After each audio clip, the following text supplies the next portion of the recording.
శ్రీ గురుభ్యో నమః. శ్రీమాత్రే నమః. 2025వ సంవత్సరం వచ్చేసింది. ప్రతి మనిషికి కూడా నూతన సంవత్సర శుభాకాంక్షలు తెలియజేస్తున్నాము రావినూతల భక్తి నుంచి. అయితే ప్రతి వారికి ఎన్నో రకాలైనటువంటి కోరికలు సహజంగానే ఉద్భవిస్తూ ఉంటాయి. సంవత్సరం మారంగానే సంవత్సరం మారిపోయింది. ఈ పాత సంవత్సరంలో వెళ్ళిపోయినటువంటి 24లో కొన్ని పనులు మనం మిస్ అయిపోయాము. ఎంత కృషి చేసినా కూడా అవ్వలేదు. అలాంటివన్నీ కూడా 2025లో అవుతాయా? వివాహం అవుతుందా? కారు కొనుక్కోగలుగుతామా? ఖరీదైన సెల్ ఫోన్ కొనుక్కోగలుగుతామా? గృహము కట్టుకోగలుగుతామా? సంతానం కలుగుతారా? ఆరోగ్యం బాగుంటుందా? విదేశీయానం చేద్దామా? ఉన్నత విద్యలు చదువుకోగలుగుతామా? మంచి ఉద్యోగం వస్తుందా? ఇక ఈ కోరికల చిట్టాకి అంతులేదు. అలాగ వెళ్ళిపోతూనే ఉంటాయి కోరికలు. ఇందులో ఏవి జరుగుతాయి అనేది క్వశ్చన్ మార్క్ కదా. అందుకని రకరకాలైన కోరికలు ఉద్భవిస్తూ ఉంటాయి. మనకి ఎకనామిక్స్లో చెప్తూ ఉంటారు, మానవుని కోరికలు అనంతాలు, ఒకటి తీరగానే మళ్ళీ తిరిగి ప్రారంభం అవుతూ ఉంటుంది అని. అలాగే కొత్త సంవత్సరం రావడం ఆలస్యం. ప్రతి మనిషిలోనూ కూడా అనేక రకాలైనటువంటి ఆలోచనలు. ఈ సంవత్సరం మనకి ఈ పని అవుతుందా, ఈ పని అవుతుందా, ఈ పని అవుతుందా, ఈ పని అవుతుందా, అది అవుతుందా అవదా తెలియదు. కాబట్టి ఆ అవుతుందా అవుతుందా అవుతుందా అనేటటువంటి క్వశ్చన్ మార్కుతో అనంతమైన కోరికలు పుట్టుకొస్తూ ఉంటాయి. వాటికి బ్రేక్ వేస్తూ ఒక ఆలోచన వస్తుంది, అసలు మన జాతకం ఎలా ఉందో చూసుకుందామా, అసలు ఈ సంవత్సరం గ్రహస్థితులు ఎలా ఉన్నాయో చూసుకుందామా.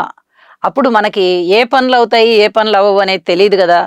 తెలిసిపోతుంది కదా, ఈ పనులు అవుతాయి అని తెలిసిపోతుంది, ఈ పనులు అవ్వవు అని తెలిసిపోతుంది అని చెప్పి ఎవరికి వారికి ఒక ఆలోచనలకి బ్రేక్ కలిగించేటటువంటి అంశమే జ్యోతిష్యం. ఇది అవుతుందా అవదా అనేటటువంటి ఆలోచనలు, ఆలోచనల పరంపర వెళ్ళిపోయే కన్నా జ్యోతిష్య ప్రకారంగా ఇది ఎలా ఉంటుందో తెలుసుకుందాము అని చెప్పి అనుకోవడం చాలా చాలా మంచిది అని చెప్పి ప్రతి వారు కూడా ఈ జ్యోతిషం వైపుకి తొంగి చూస్తారు. అలా 2025లో ఏ గ్రహాల యొక్క స్థితులు మారి ఏ రాసుల్ని ప్రభావితం చేస్తున్నాయి అనేది చాలా సుస్పష్టంగా ఉంటుంది. కాబట్టి వాటిని తెలుసుకోవడానికి ప్రయత్నం చేస్తారు. అలాగే ఈ సంవత్సరం మేము ఏ పరిహారాలు చేసుకుంటే మాకు అనుకున్న పనులు అవుతాయి, వివాహం అవుతుందా, ఏ పరిహారం చేసుకోవాలి, కారు కొనుక్కోగలుగుతామా, ఏ పరిహారం చేసుకోవాలి, ఇలాంటి క్వశ్చన్స్ మళ్ళీ తెర మీదకి వస్తాయి. వీటన్నిటికీ జవాబులు చెప్పుకుంటూ మనము ఏ రాశి వారికి గ్రహస్థితులు, మారిన గ్రహస్థితులు ఏ విధంగా ఉన్నాయి, ఇప్పుడున్న గ్రహస్థితులు ఏ విధంగా ఉన్నాయి, ఫలితాలు ఏ విధంగా ఉండబోతాయి తెలుసుకుందాము. 2025వ సంవత్సరంలో మేషరాశి వారికి ఏ విధంగా ఉండబోతోంది. ముందుగా గ్రహస్థితులు ఇప్పుడు ఎలా ఉన్నాయి, తరువాత ఎలా మారుతున్నాయి, అంటే ఏ డేట్లో ఏ గ్రహస్థితి మారుతోంది అనేది తెలియచెప్పుకుందాం. గురువు గారి యొక్క స్థితి వృషభ రాశిలో ఉంటూ మే 15న మిథున రాశికి వెళ్తున్నారు. అలాగే శని గారి యొక్క స్థితి మార్చి 30 వరకు కుంభరాశిలో ఉంటూ మార్చి 30 నుంచి మీనరాశిలోకి వెళ్తున్నారు. ఇక రాహువు యొక్క స్థితి వారు అపసవ్య దిశలో నడుస్తారు కాబట్టి రాశి వెనక్కి వస్తున్నారు. మే 20 నుంచి రాహువు గారి యొక్క సంచారము కుంభరాశిలో జరుగుతూ కేతువు గారి యొక్క సంచారము సింహరాశిలో జరుగుతూ ఉంటుంది. ఇద్దరు అపసవ్యంగా వెళ్తారు కాబట్టి వీరు కుంభరాశిలోకి వస్తారు, కేతువు సింహరాశిలోకి వెళ్తారు. గ్రహస్థితులు ఈ విధంగా ఉంటూ ఉండగా ఇక రాశుల ప్రభావం ఎలా ఉంది, ఏ రాశికి ఎలా ఉందో ఇప్పుడు చూద్దాము. కన్యారాశి. కన్యారాశి వారికి 2025వ సంవత్సరం ఏ విధంగా ఉండబోతోంది అంటే, వీరికి ఆదాయం 14గా ఉంది. సూపర్ డూపర్ ఆదాయం, ఏమి సందేహం లేదు. 2 చేతుల సంపాదిస్తారు. మరి వ్యయం 2 ఉంది కాబట్టి చక్కగా దాచిపెట్టేయండి నా పెట్లో భద్రంగా సంపాదించిన సొమ్ముని. రాజపూజ్యం 6, అవమానం 6. మీరు ఎంతగా ఎదుగుతున్నారో అంతగా ఒదిగి ఉండవలసినటువంటి కాలం, లేకపోతే అవమానాలు తప్పవని చెప్పి సూచన జరుగుతుంది. అలాగే ఇక్కడ గ్రహస్థితుల యొక్క పరిస్థితులు చూసి మనం 2025ని నిర్ణయం చేసుకుందాం. ఇప్పుడు ఆదాయ వ్యయాలు తెలిసిపోయాయి కదా. 2 చేతుల సంపాదిస్తారు, దాచుకుంటారు, చక్కటి ఉన్నత స్థితికి వెళ్తారు. జాగ్రత్తగా ఒదిగి ఉండాలి. మిమ్మల్ని అవమానం చేసేవాళ్ళు మీ పక్కనే ఉన్నారు. ఇలా ఉందా పరిస్థితి. ఇక్కడ గురువు గారి యొక్క స్థితి ఇప్పటి వరకు 9వ స్థానంలో ఉన్న కారణం చేత అద్భుతమైనటువంటి యోగాలు ఇక మే 15 నుంచి, అంటే ఒక 5 నెలల కాలం ఇంచుమించుగా చాలా మీకు అద్భుతమైన ఫలితాలనే ఇస్తున్నాయి కదా. ఇక అక్కడ దగ్గర నుంచి దశమంలోకి వెళ్తున్నారు. దశమంలోకి వెళ్తున్నా కూడా తిరిగి ఏకాదశంలోకి రాబోతున్నారు ఉచ్చలోకి. కాబట్టి ఇక్కడ అద్భుతమైన ఫలితాలు ఉంటాయి. బల్లగుద్ది చెప్పుకోవచ్చు. దశమంలో గురువుగారు కాస్త అపనిందలనిస్తారు. అపనిందలు ఎలాగో ఇస్తున్నారాయన అవమానాల రూపంలో. కానీ ఆదాయాన్ని ఇస్తున్నారు, శుభాలను ఇస్తున్నారు, మంచి శుభకార్యాలను ఇస్తున్నారు, అనేక రకాల శుభాలని కూడా ఇస్తున్నారాయన. ఉన్నత స్థానంలో కూడా మిమ్మల్ని కూర్చోబెడుతున్నారు రాజపూజ్యం పేరుతో. అన్ని రకాలు చాలా బాగున్నాయి.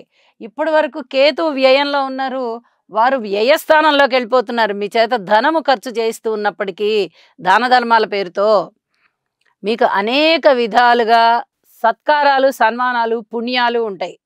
పుణ్యప్రదం అయినటువంటి చక్కగా పుణ్యం అంతా కూడా మీకు అకౌంట్లో పడిపోతూ ఉంటుంది. మీ అకౌంట్లో మీకు తెలీదు, కళ్ళకి కనిపించదు. అది తిరిగి మనకి మంచి రూపంలో జరుగుతూ ఉంటుంది. అది ఎప్పుడు జరుగుతుందనేది తెలియదు.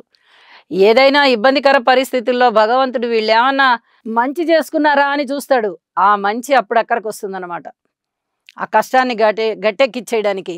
ఈ విధంగా కేతువు కూడా మీకు చాలా చక్కటి ఫలితాలను ఇస్తున్నారు.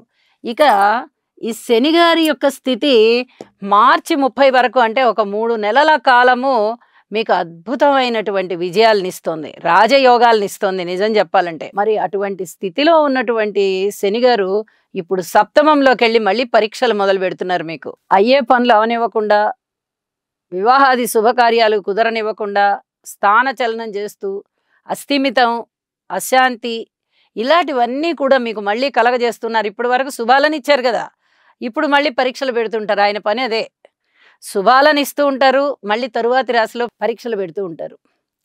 ఆ విధంగా మళ్ళీ సప్తమ స్థానంలోకి వెళ్ళి మళ్ళీ పరీక్షలకి రెడీ అవ్వండిరా అని చెప్తూ ఉంటారు. అయితే ఇప్పటి వరకు రాహువు గారు మిమ్మల్ని ఒక విధంగా నమిలేశారని చెప్పచ్చు. పరిస్థితుల వల్ల ఇతరత్ర శనిగారి బలము, గురువుగారి బలము ఉంది కాబట్టి మీరు ఇంతో అంతో నిలబడగలిగారు. అద్భుతమైన గ్రహస్థితులు, మిగతా గ్రహస్థితులు అన్నీ కూడా చాలా వరకు సహకరించాయి 2024లో తులారాశి వారికి. ఇప్పుడు రాహు యొక్క స్థితి 6వ స్థానంలోకి వస్తుంది. ఇక విజయ పరంపరలే మీకు. శనిగారు ఎలా ఇచ్చారో మీకు ఇప్పటి వరకు విజయాలు, విజయావకాశాలు, అనారోగ్యాల్ని దాటుకోవడము, శత్రువుల్ని జయించడము, రాతకోత పరీక్షలు కానీ, మౌఖిక పరీక్షలు కానీ, ప్రదర్శనలు కానీ ఇచ్చేది, వాటిట్లలో ఎట్లాంటి విజయాలను ఇచ్చారో ఇప్పుడు రాహు కూడా అదే రకమైనటువంటి విజయాలను ఇచ్చి మిమ్మల్ని ఒక ఉన్నత స్థానంలో కూర్చోబెడుతున్నారు. అలాగే స్థాన చలనం ఉండడానికి అవకాశం ఉంది, అధికమైనటువంటి ధన ఆదాయం ఉండడానికి అవకాశం ఉంది, మాతృవర్గ రీత్యా బాగుంది.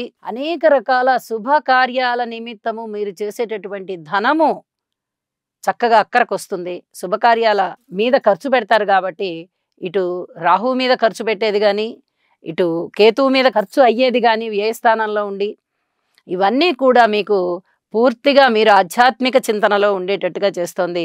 అనుకూలమైనటువంటి గ్రహస్థితులు చాలా బాగున్నాయి. రాహు గారు బాగున్నారు, గురువు గారు బాగున్నారంటే అది మాటలైన విషయం కాదు. 2025వ సంవత్సరం అంతా కూడా అత్యద్భుతంగా మీరు ఏలతారు అని చెప్పి తెలియజేస్తూ, ఈ కన్యా రాశి వారికి అననుకూల పరిస్థితులు ఇప్పుడిప్పుడే లేవు. తరువాత వచ్చేది కూడా గురువు గారు లాభస్థానంలోకి, తన యొక్క ఉచ్చస్థానంలోకి విపరీతమైనటువంటి అద్భుతమైన ఫలితాలు.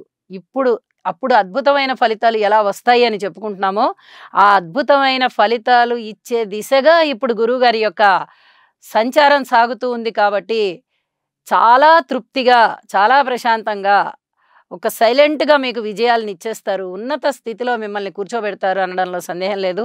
అన్ని పనులలోనూ, అలాగే వ్యవసాయదారులకు కూడా చాలా చాలా బాగుంటుంది, లాయర్లకు బాగుంటుంది, జడ్జీలకు బాగుంటుంది, టీచర్స్కి బాగుంటుంది, ప్రొఫెసర్స్కి బాగుంటుంది.